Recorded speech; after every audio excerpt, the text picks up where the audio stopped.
Hi guys, I wanted to talk about something really important today. So the topic of this video is about how I escaped my DV brain. I have a bit of a story that I wrote up to make sure that I get everything correct, because I retain so much information in my brain, but I just lose track when I'm doing a video. And I guess when you look at any form of trauma, it stays within our bodies. It's really hard to change. It's really hard to make different decisions than we previously have, because we do have that resistance towards, trying new things and things like that. There's fear and I guess attachment to what our body knows. And what I wanted to go into today was how I made changes myself, and a brief description, I guess, around domestic violence, what can happen, communication, and obviously a bunch of lessons that I've learnt along the way on how to change completely as a person, and stop making such terrible decisions continuously. I will say that I still do obviously make bad decisions. I am only human, but I have a lot more information to understand that those are bad now, a lot quicker at least. Okay, so I'm going to read you guys the story that I wrote about my own experiences and journey and growth. Domestic violence often can destroy a person's self-esteem. It can create trust issues, difficulty with attracting or being attracted to healthy people in the aftermath and future. It can promote long-standing messages of failure, fears, and sabotaging behaviours. We can create critical behaviours around a range of things for our own safety and get triggered easily surrounding conflict. Abuse is a pattern. It's not just a pattern of violence. It's a pattern of how we see ourselves, what we feel we are capable of, what we strive for, aim for, our ability to hope, dream, and prosper in many areas of our lives, not just intimately with a new partner. My husband said to me after he left me for my longtime friend, "You will never find someone who loves you. No one will stay. I see you for what you truly are, and if anyone sticks around long enough, they will see it too." I said, "My family and friends think I'm a good person." And he responded, "They don't know you. I see you for the manipulative bitch you are. You're calculated and have managed to deceive everyone around you. You'll never be happy, and you could never make anyone happy. You were asleep for most of our relationship, emotionally and mentally." Obviously, there was a bunch of other things that happened in that relationship as well, but that was something that, stuck with me. So I said, "But I think on that," and everyone says, "Oh, that doesn't bother you now. That was 5 years ago." I thought it didn't. I thought I was past it. Although, as I lay awake in my bed at 3 a.m. the other night, wondering whether this new person would stay in my life, I realised it had. Without realising it, I had sabotaged my happiness for so long, investing in people who weren't really interested in a relationship or people who weren't available emotionally. I also felt so afraid of losing my independence and of experiencing heartbreak. I shut myself off for years because deep down I was afraid no one would accept me and that I was a monster. When to say it bluntly, the monster is the one who hurts because they can, laughs while they know you're down, and walks away with everything of value you own, simply because it's fun. Those kinds of people are everywhere. I listened to something that Jordan Peterson said, and to narrow it down, he said, "The psychopath or narcissist wants to prove that you are stupid, the proof being that they were able to manipulate you, which feeds their ego knowing they were able to come out on top. They want you to feel truly beneath them because a challenge is what they live for. The truth is, stupid is what stupid does. To live a life of hurting others is not very smart, because over every hill is another burnt bridge. Others learn very quickly where this person has been, and eventually they end up having to relocate to continue their plunder of sorrows in search for another ego boost. A person who has been hurt by a narcissist's words, actions, or intentions is simply doing what humans do, trying to obtain that wonderful need for love. A calculated manipulator is not someone who is lacking in abilities. They understand how to draw you in with charm, intellect, and humour. You cannot take the blame on board completely. Although I will say, in my experience, what I found was that we are partly at fault. By that I mean we need to arm ourselves with information, tools, and to support ourselves by not falling into that trap again. We have to understand that boundaries, self-respect, self-growth, coping tools, therapy, openness, and assertiveness training are essential to creating that need of self-love to change within ourselves. Changing patterns is completely unnerving and it takes time. After the first lesson, I'll put forward. So I've got some lessons about my growth, my experience, and the things that I've read and learned along the way. Lesson 1. After coming out of a domestic violence relationship, do not trust your feelings.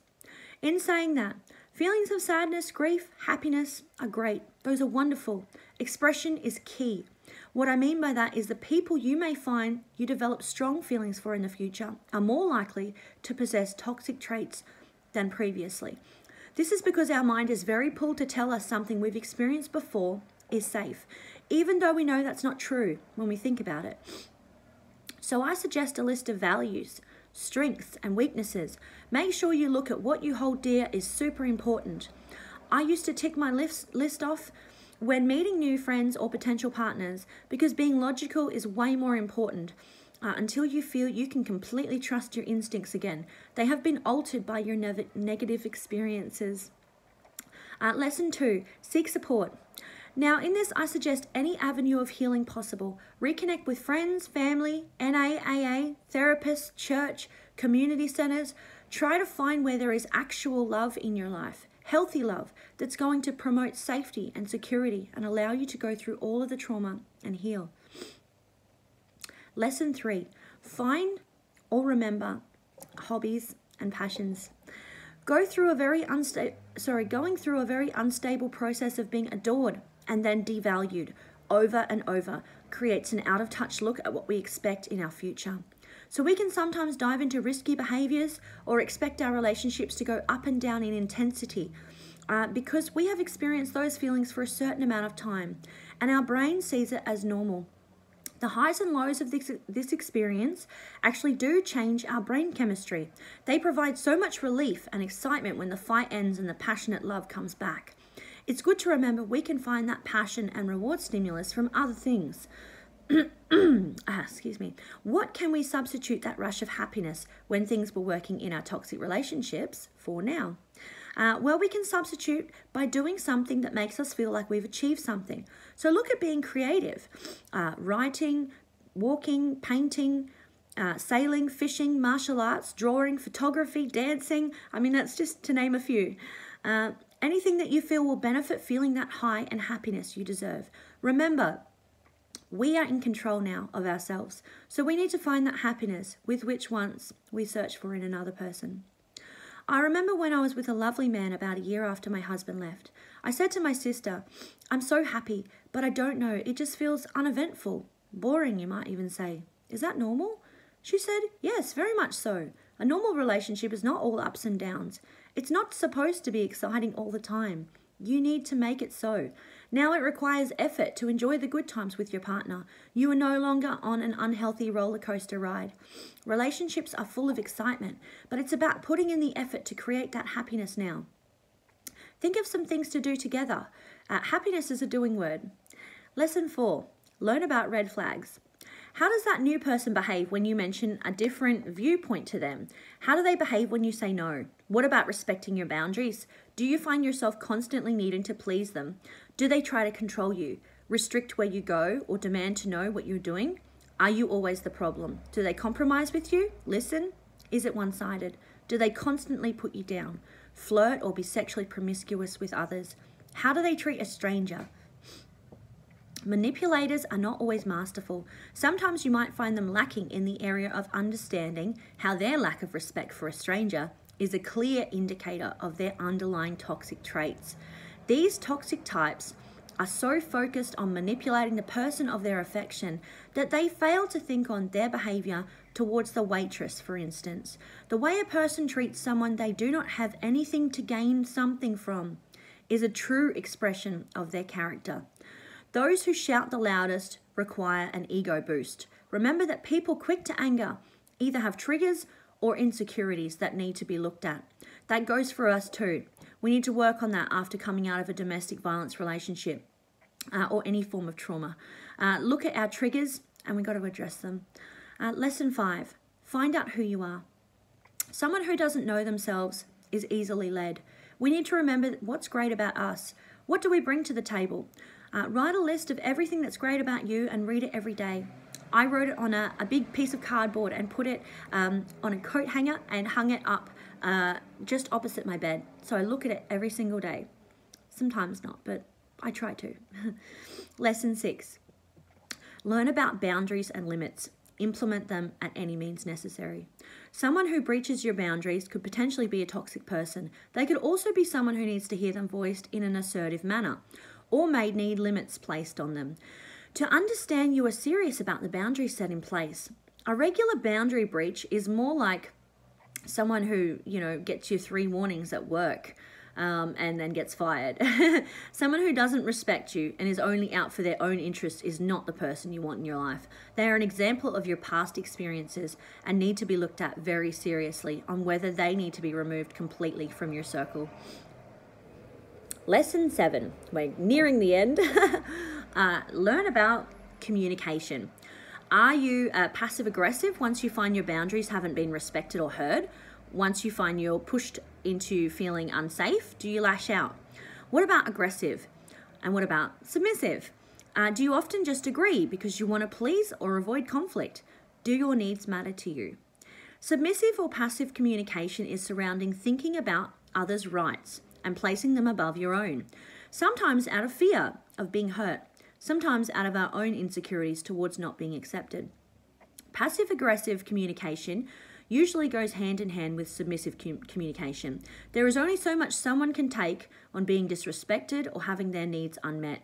Usually submissive people lash out in a passive-aggressive manner when their rights have been ignored for too long and they are trying to stand up for themselves. Aggressive communication is simply about getting your own needs met and standing up for your own rights. However, the difference lies where on thinking of others' rights. Aggressive communication is purely one-sided and doesn't address anyone else's needs. Assertive communication is the beautiful one in the middle. It is about communicating in a way that addresses your own needs and stands up for your own rights, while also realizing other people's rights are just as important as yours. It's empowering and not always agreeable. Learn how to assert yourself. Agreeability does not mean happiness. It doesn't even mean great bonds or finding or maintaining good relationships. It's a form of lying to yourself and others. Nobody agrees with everything. Nobody is fine with them never getting what they want. Nobody can survive if they let everyone climb over them in a pool where they are drowning. Don't try to save everyone at your own demise. It only cements the fact that when your needs weren't met in that terrible relationship, that toxic person was right, and you truly weren't deserving. Learn how to be assertive and stand up for your rights. Another avenue to communication is our behaviours. What does our behaviour say about us? Well, if we look into the drama triangle, we find different thinking styles and behaviours attached to that, which impacts our communication and roles we fall into in relationships with others. The triangle suggests that most people fall into these roles often, on a daily basis. Think on which style is more dominant for you. The roles are perpetrator, rescuer, victim, and observer. So a perpetrator may use language like, "Why did you do this? You always mess up the house. Bloody hell, this is so irritating." A rescuer might use language like, "Oh, damn it, you messed up the house. This is so disappointing. I can't expect you to clean it, so I guess I just will, like I always do." A victim might use language like, "Oh man, you messed up the house. This always happens to me. Nothing ever goes right for me. I just wanted to come home to a clean house. Now my whole day is ruined.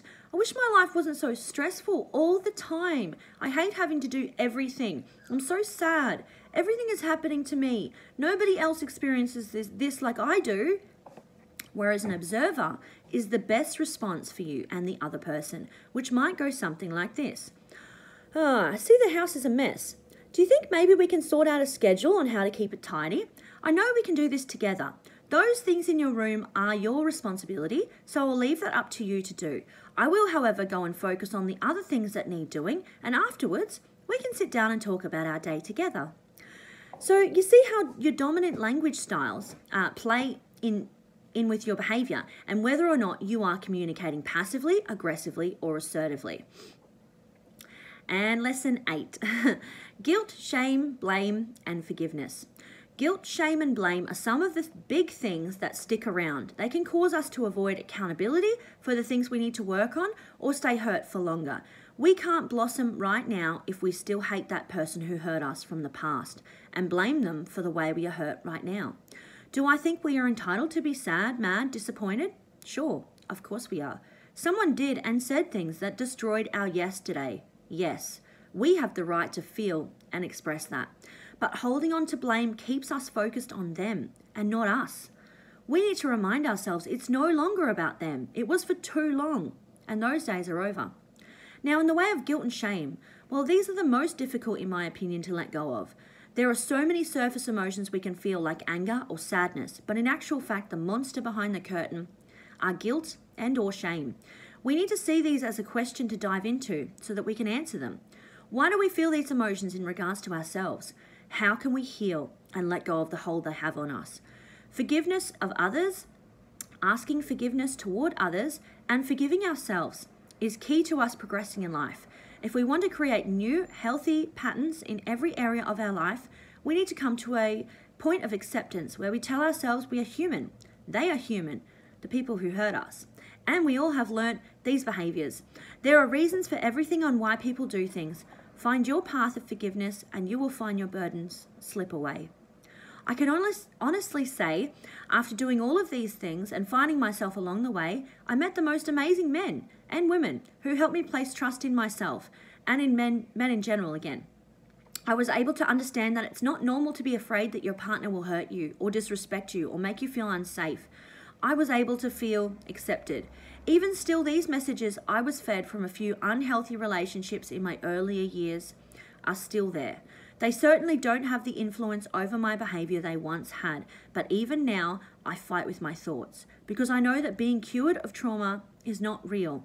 The only thing we can do is keep participating in our healing and growth while we learn about what we are capable of, and our true potential leads us towards better roads. Okay, so I'm so appreciative you guys stayed. You know, if you did, what I was told is that perhaps it could be a good thing to create a few more videos on each lesson and explain how I did those things and the psychology behind the different lessons and the patterns and things like that. Sorry, to surround, I guess, explaining it a little bit better, because this is obviously a lot of information to take on board. I'm going to attach the piece of writing as well, so you guys can screenshot that or copy and paste it for yourself to keep. And I really appreciate everyone who continues to support my my work, and I hope everyone, you know, does things that make themselves happy and work on the way that they are approaching life and who they're inviting into their life, and how they're communicating and what they're doing for themselves to make themselves happy.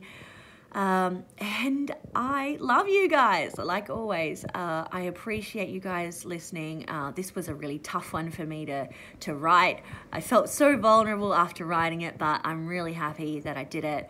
And I hope that it can teach just at least one person something about themselves. Okay, thanks. Bye, guys.